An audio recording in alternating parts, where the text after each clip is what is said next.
বিএনপির যে কোনো মিটিং থেকে শুরু করে সরকারি বৈঠকে এখন যাকে সামনে থেকে নেতৃত্ব দিতে দেখা যায় তিনি বিএনপি নেতা সালাউদ্দিন আহমেদ।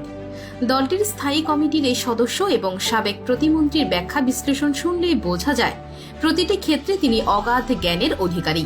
আর তাই তো বিএনপির পরবর্তী মহাসচিব হওয়ার দৌড়ে সবচেয়ে এগিয়ে আছেন সালাউদ্দিন আহমেদ। বিএনপির নেতা সালাউদ্দিন আহমেদ ঢাকা বিশ্ববিদ্যালয়ের আইন বিভাগের ছাত্র ছিলেন। তখন থেকেই তিনি তার মেধার ছাপ সকল ক্ষেত্রে রেখে গেছেন। এমনকি তারেক রহমানের শৈশব ও কৈশোরের গৃহশিক্ষক হিসেবেও তিনি দায়িত্ব পালন করেছিলেন বলে শোনা যায়। অনেকেই হয়তো জানেন না তিনি ছিলেন একজন বিসিএস ক্যাডারও। বিএনপির বেশিরভাগ নেতা মনে করেন সালাউদ্দিন আহমেদের হাতেই দলটি সবচেয়ে বেশি সুরক্ষিত থাকবে, কারণ তিনি যে পরিমাণ নিপীড়নের শিকার হয়েছেন এবং ত্যাগ স্বীকার করেছেন এমন নেতা বিএনপিতে বিরল। সাবেক এই প্রতিমন্ত্রী ছাত্রদল দিয়েই তার রাজনৈতিক ক্যারিয়ার শুরু করেন। এরশাদের শাসনামলের গোড়ার দিকে ঢাকা বিশ্ববিদ্যালয়ে তীব্র এরশাদ বিরোধী আন্দোলন সংগঠিত করেছিলেন এই সালাউদ্দিন আহমেদ। সালাউদ্দিন আহমেদ বাংলাদেশ জাতীয়তাবাদী দলের একজন রাজনীতিবিদ, সাবেক যোগাযোগ প্রতিমন্ত্রী এবং কক্সবাজার 1 আসনের সাবেক সংসদ সদস্য। 1996 সালে কক্সবাজার থেকে সংসদ সদস্য নির্বাচিত হন সালাউদ্দিন। তিনি বিএনপি জামায়াত জোট সরকারের যোগাযোগ প্রতিমন্ত্রী ছিলেন। সালাউদ্দিন আহমেদ 1962 সালের 30 জুন কক্সবাজার জেলার তৎকালীন বৃহত্তর চকরিয়া উপজেলার পেকুয়া ইউনিয়নের ঐতিহ্যবাহী শিকদারপাড়া গ্রামে সম্ভ্রান্ত মৌলভী পরিবারে জন্মগ্রহণ করেছিলেন। তার পিতার নাম মৌলভী সাইদুল হক ও মাতার নাম বেগম আয়েশা হক। সালাউদ্দিন আহমেদ প্রাথমিক পর্যায়ে লেখাপড়া শেষ করে পেকুয়ার শিলখালী উচ্চ বিদ্যালয় হতে রেকর্ড সংখ্যক নম্বর পেয়ে 1977 সালে এসএসসি পরীক্ষায় উত্তীর্ণ হন। চট্টগ্রাম সরকারি কলেজ থেকে 1979 সালে কৃতিত্বের সাথে তিনি এইচএসসি পরীক্ষা পাশ করেন। ঢাকা বিশ্ববিদ্যালয়ের আইন বিভাগে ভর্তি হন 1980 সালে।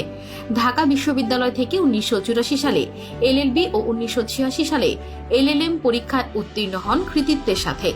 একই সাথে বাংলাদেশ বার কাউন্সিলের পরীক্ষা দিয়ে অ্যাডভোকেটশিপ সনদ লাভ করেন। ঢাকা বিশ্ববিদ্যালয়ে অধ্যয়নকালে তিনি জাতীয়তাবাদী ছাত্রদলের কেন্দ্রীয় নির্বাহী কমিটির সহ সভাপতি সহ সফলতার সাথে আরও বিভিন্ন পদে গুরুত্বপূর্ণ দায়িত্ব পালন করেন।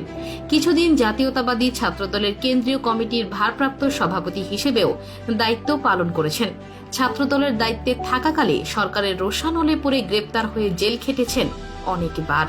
সরকারি চাকরির বাংলাদেশের সবচেয়ে গৌরবময় ও বুনিয়াদী ক্যাডার হিসেবে পরিচিত সপ্তম বিসিএস পরীক্ষায় 1985 সালে অংশ নিয়ে বিসিএস প্রশাসন ক্যাডারে উত্তীর্ণ হন সালাউদ্দিন আহমেদ। 1988 সালের 15 ফেব্রুয়ারি তিনি চাকরিতে যোগদান করেন। বগুড়া জেলা প্রশাসনের সিনিয়র সহকারী সচিব হিসেবে দায়িত্ব পালন করে। 1991 সালে তিনি তৎকালীন সরকারের প্রধানমন্ত্রী বেগম খালেদা জিয়ার সহকারী একান্ত সচিব হিসেবে যোগ দেন। 1996 সালের জানুয়ারিতে এই সরকারি চাকরি থেকে ইস্তফা দেন সালাউদ্দিন আহমেদ। তখন থেকে সক্রিয়ভাবে রাজনীতিতে নেমে পড়েন। আওয়ামী লীগের শাসনামলে 2015 সালের 10 মার্চ ঢাকা থেকে নিখোঁজ হন বিএনপি নেতা সালাউদ্দিন। তার ঠিক 2 মাস পর ভারতের মেঘালয় রাজ্যের শিলংয়ে পাওয়া যায় তাকে। তখন ভারত সরকারের তরফ থেকে ঢাকাকে জানানো হয় উদ্দেশ্যহীনভাবে ঘোরাফেরারত অবস্থায় সালাউদ্দিনকে হেফাজতে নিয়েছে শিলং পুলিশ। পরবর্তীতে তার নামে ভারতের অবৈধ অনুপ্রবেশের মামলা দায়ের করা হয়। আইনি প্রক্রিয়া চলাকালে সালাউদ্দিন জানান গোয়েন্দা পরিচয়ে 2015 সালের 10 মার্চ তাকে রাজধানীর উত্তরস্থ নিজ বাসা থেকে তুলে নেওয়া হয়। একটি প্রাইভেট কারে তাকে অজানা গন্তব্যে নিয়ে যাওয়া হয়, কিন্তু গাড়িটি কোথা থেকে ছেড়েছিল বা গাড়িতে কে বা কারা ছিল তাও তিনি তখন বলতে পারেননি। চূড়ান্ত বিচারে তাকে বেকসুর খালাস ঘোষণা করা হয়। সালাউদ্দিনের ঘনিষ্ঠ সূত্র বলছে মামলা শেষ হবার পর থেকেই দেশে ফেরার জন্য ব্যাকুল থাকলেও রাজনৈতিক কারণে ফিরতে পারছিলেন না তিনি। অবশেষে ছাত্র জনতার গণ অভ্যুত্থানে প্রধানমন্ত্রীর পদ ছেড়ে পালিয়ে শেখ হাসিনা ভারতে আশ্রয় নেওয়ার প্রেক্ষিতে পাসপোর্টবিহীন সালাউদ্দিন আহমেদ ট্রাভেল পাস নিয়ে দেশে ফেরেন।